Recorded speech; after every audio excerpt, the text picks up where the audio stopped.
Hello once again, and in this video we'll be talking about the answer to the question, are homeschool diplomas accepted at most colleges? We'll really be delving into what the real meaning behind that question is in this video.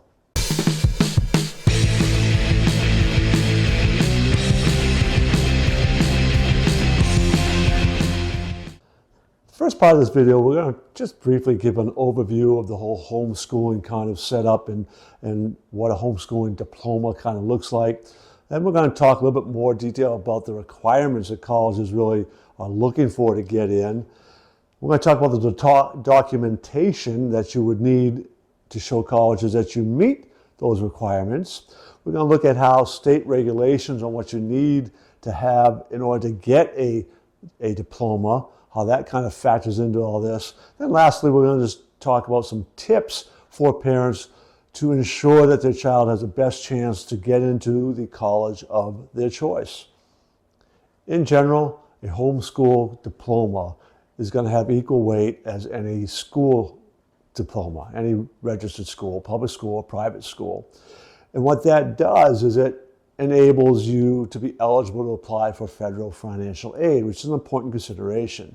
It's going to be tied into one of the topics that we'll talk about a little bit, and that is the state regulations around that, because the idea is that that diploma gives you an indication to the federal government for student loans and to colleges that there's a certain body of knowledge, certain skill set that you have demonstrated proficiency in order to have earned that diploma. And it's no different for a homeschool than any other school, public or private or charter school or any sort of structure. So in general, yes, they recognize a homeschool diploma. So when colleges are looking for students, they're looking for students who are going to enhance the educational opportunities of all students within their college, their university. They are looking for diverse thinkers, diverse backgrounds, but they're also looking for students who can live up to the academic expectations of that institution. Those academic expectations are not the same, right? Ivy League schools have higher academic standards than some local universities. And that's just the way it is, right? There's ways that they separate themselves out. But you want to make sure that your child is matching up well with the academic institution that they want to go to and can handle so that they can finish the schooling and get the benefits of that particular education. So transcripts become an important part of that. And when homeschooling, the transcript are the list of courses that you've had the child take with an explanation of what that course is and how they were evaluated in that, right? And it's no different really than a transcript from any high school. These are the courses. This is the assessment that they got, the score that they got. Test scores, standardized test scores, those sort of things would also be something that colleges would try to look at to get a complete view, complete picture of this person. Interviews, all those sort of things, extracurricular activities, all of those typical things that they would look at for any student, they're going to look at for your homeschool student as well. So you just need to kind of have that list of things you want your child doing, and make sure they get involved in those.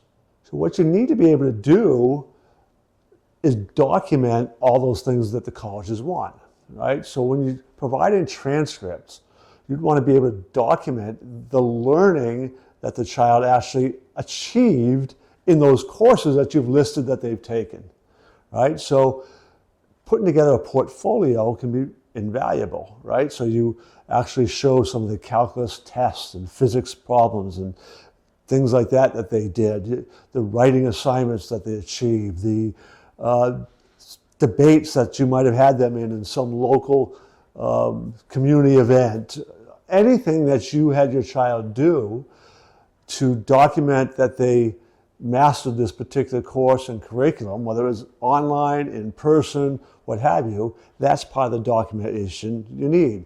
The standardized test results, that's part of the documentation, right? So between portfolios and the test results and papers that they've produced and projects that they've done and any sort of thing that would go in a portfolio for community service events, any recommendations from coaches, awards they won athletically, the arts, whatever, all of that is part of that documentation package that you want to put together and organize and submit to the college of your choice, and looking at what they are, that particular college is trying to seek and how to present that for them. Now, how the state regulations play into this goes back to that transcript, because there are regulations within each state that any student is expected to be able to demonstrate competency in high school subject matter or in school subjects, right? So there are going to be regulations and rules around how they measure that. Lots of states will have state standardized testing that's supposed to measure the progress in reading and writing and math, science, and in some cases, the social studies. And those are one of the means that the state has of saying, yes, this homeschool student, public school student, private school student has met our standards for receiving a diploma. So you want to see what those regulations are, those requirements are within the state, and then you make sure you meet those. In lots of states, it's about, for homeschoolers, it's about having a licensed teacher look at your materials that you've done, your portfolio, the tests they've done, whatever the student has done, and kind of sign off on that. But again, each state's different, which is why it's important to look at the state regs to make sure that you qualify for that diploma that is recognized by the state, and then colleges would recognize it as well. So one of the big tips for parents is probably beginning in middle school. You begin to actually start looking at college. And I don't mean specifically looking at college, but you're beginning to kind of get your mindset set up towards figuring out what your child is going to need to put together in order to submit to a college in order to be accepted in that college. Now, in those 4 years of high school, a lot can change, right? They might think they want to go to MIT when they're in 8th grade, which is my case. And by the time you're a senior in high school, realize that, no, I don't really want to go there. That wasn't true to me or anything else. So a lot can change, but the putting together the information and doing all that doesn't change, right? You need to begin looking at what colleges in general, and some specifically, might want as early in middle school. And I have a colleague who's offers a program for helping parents win scholarships, and she suggests that they start around 8th grade, even as early as 7th grade. So that's probably one of the big tips, to start early. And really in the long term, as a homeschool parent, colleges are beginning to look for you because they're beginning to recognize that homeschool students, statistics are showing that they do as well, if not better than, public school students. And they have developed the learning discipline and the understanding of how to learn on their own, the emotional wherewithal that they need to be able to make that transition, as well as any public school. They aren't being sheltered, right?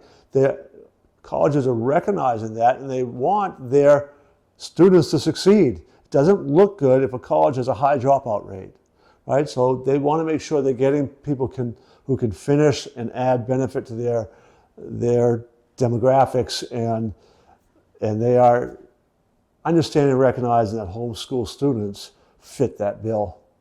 Please consider subscribing to this channel and checking out all our videos.